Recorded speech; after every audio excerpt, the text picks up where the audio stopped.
Welcome back two बहिनीको पढाइ। यदि हजुरहरूले हाम्रो च्यानललाई सब्स्क्राइब गर्नुभएको छैन भने गरिदिनुहोस् अहिले। ए नानी छिटो गर त हामीले तिम्रो च्यानललाई सब्स्क्राइब गरिदिउँ, लाइक पनि गरिदिउँ, कमेन्ट पनि गरिदिउँ। अब पढौँ। ल पढाइ स्टार्ट गरौँ।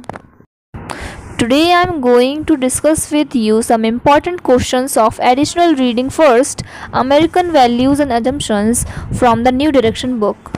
So the first question is, explain what a visitor to your country should know in order to avoid intercultural misunderstandings.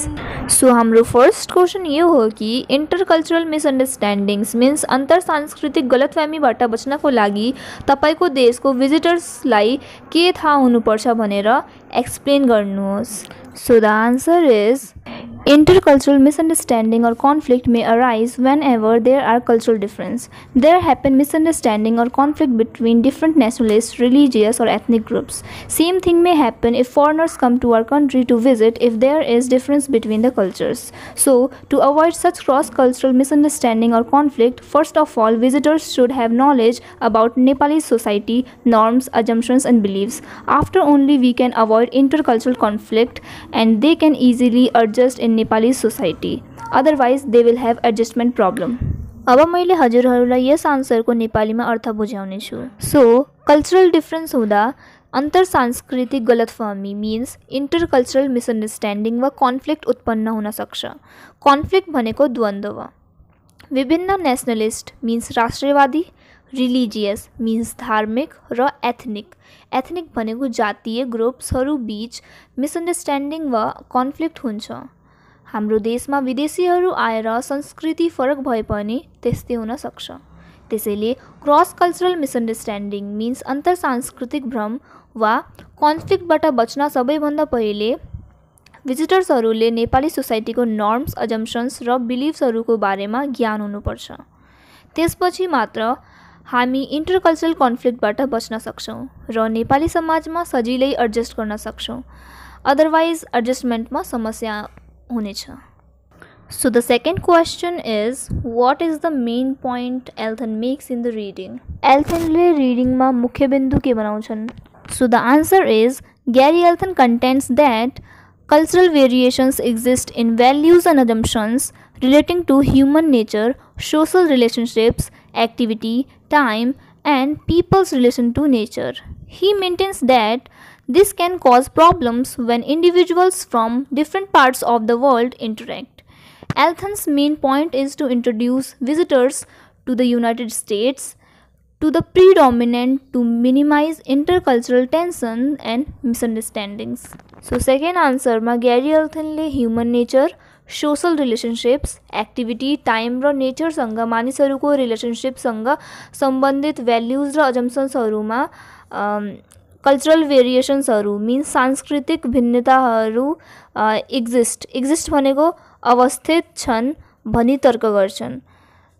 संसारका विभिन्न पार्ट्सका व्यक्तिहरूले इन्टरेक्ट गर्दा यसले प्रब्लम्स निम्ति आउन सक्ने उनको भनाइ छ. एल्थनको मेन पोइन्ट भनेको इंटरकल्चरल टेन्सन र मिसअन्डरस्ट्यान्डिङ्स भनेको गलतफहमीलाई कम गर्न र अमेरिकामा भिजिटर्सहरूलाई प्रमुखसँग इन्ट्रोड्युस गराउनु हो. Question number 3 is, what is the most important thing to understand about American culture? American culture को बारेमा बुझ्न सबैभन्दा महत्त्वपूर्ण कुरा के हो? So the answer is, according to the reading, the most important thing to understand about Americans is probably their devotion to individualism. The fundamental value of a free, self-reliant, and individual is closely related to all the other cultural values. Elton discusses and helps to explain many aspects of Americans' behavior and thinking, like child rearing, independence and personal freedom, heroism, common idiomatic expressions, competition, privacy and communication style. Reading का according अमेरिकन्सहरूको बारेमा बुझ्नको लागि सबैभन्दा महत्त्वपूर्ण कुरा सायद इन्डिभिजुअलिज्म प्रति उनीहरूको भक्ति हो. फ्री भनेको स्वतन्त्र, सेल्फ रिलायन्ट भनेको आत्मसम्बन्ध र व्यक्तिको फन्डामेन्टल भ्याल्यू भनेको मौलिक मूल्य अन्य सबै कल्चरल भ्याल्युजहरूसँग घनिष्ठ रूपमा सम्बन्धित छ. एल्थनले अमेरिकनहरूको व्यवहार र सोचका मिन्स थिङ्किङका धेरै एस्पेक्ट्स भनेको पक्षहरूबारे डिस्कस र एक्सप्लेन गर्न मद्दत गर्दछन्।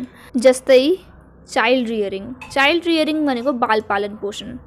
फेरि आउँछ इन्डिपेन्डेन्स भनेको स्वतन्त्रता र व्यक्तिगत स्वतन्त्रता, जसलाई इङ्ग्लिसमा पर्सनल फ्रिडम भन्छन्।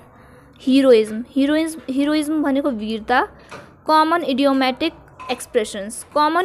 एक्सप्रेसन्स भनेको सामान्य मुहावरेपूर्ण अभिव्यक्ति। फेरि आउँछ कम्पिटिसन भनेको प्रतिस्पर्धा। फेरि प्रिभिसी भनेको गोपनीयता र कम्युनिकेसन स्टाइल भनेको सञ्चार शैली।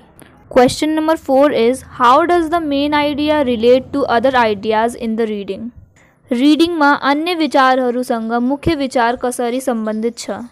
So the answer is in this chapter, Elton maintains that cultural variations exist in the values and assumptions relating to human nature, social relationships, activity, time, and people's relation to nature. This often causes problems such as negative value judgment and misunderstandings when people from different parts of the world interact. So yes chapter ma Elton le human nature, social relationships, activity means गतिविधि, time र nature सँग मानिसहरूको relation means सम्बन्ध सँग सम्बन्धित values र assumptions मा cultural भिन्नताहरू अवस्थित रहेको कुरा राख्दछन्। यसले प्रायः नेगेटिभ भ्याल्युज मिन्स नकारात्मक मूल्य, जजमेन्ट भनेको निर्णय, मिसअन्डरस्ट्यान्डिङ्स जस्ता समस्याहरू निम्ति आउँछ जब संसारका विभिन्न भागका मानिसहरू इन्टरेक्ट गर्छन्। हाम्रो भिडियो हेर्नका लागि धेरै धेरै धन्यवाद छ। हजुरहरूलाई हाम्रो भिडियो मन परे लाइक, कमेन्ट र सब्स्क्राइब गर्न नभुल्नुहोस्। धन्यवाद।